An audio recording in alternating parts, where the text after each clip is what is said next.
கொரசோன் Aquino Philippines அதிபராக பதவியேற்றார். 25 பிப்ரவரி 1986 Philippines நாட்டின் அரசியல் வரலாற்றில் மிக முக்கியமான நாள்.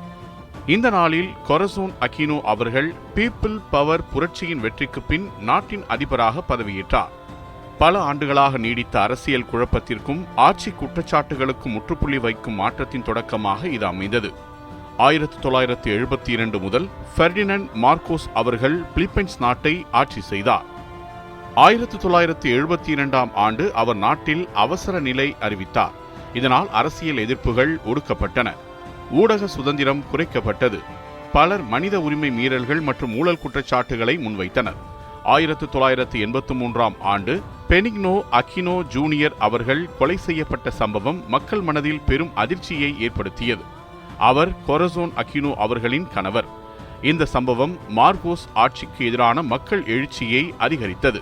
அதன் பின்னர் 1986இல் நடைபெற்ற தேர்தலில் முறைகேடு நடந்ததாக குற்றச்சாட்டு எழுந்தது. இந்த சூழ்நிலையில் பீப்பிள் பவர் ரெவல்யூஷன் என அழைக்கப்படும் மக்கள் அமைதி போராட்டம் தொடங்கியது. இது பெரும்பாலும் எபிஃபானியோ டி லாஸ் சாண்டோஸ் அவென்யூ பகுதியில் நடைபெற்றது. ஆயிரக்கணக்கான மக்கள் சாலைகளில் திரண்டு அமைதியான முறையில் மாற்றத்தை கோரினர்.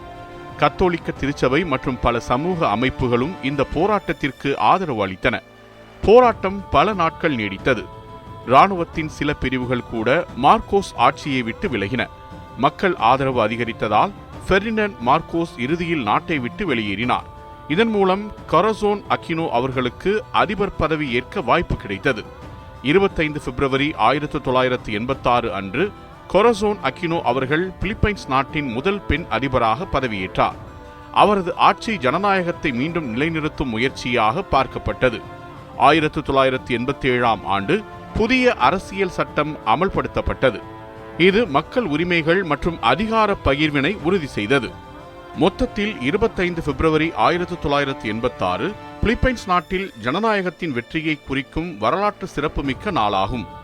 பீப்பிள் பவர் புரட்சி உலகம் முழுவதும் அமைதியான மக்கள் போராட்டத்தின் சிறந்த உதாரணமாக கருதப்படுகிறது.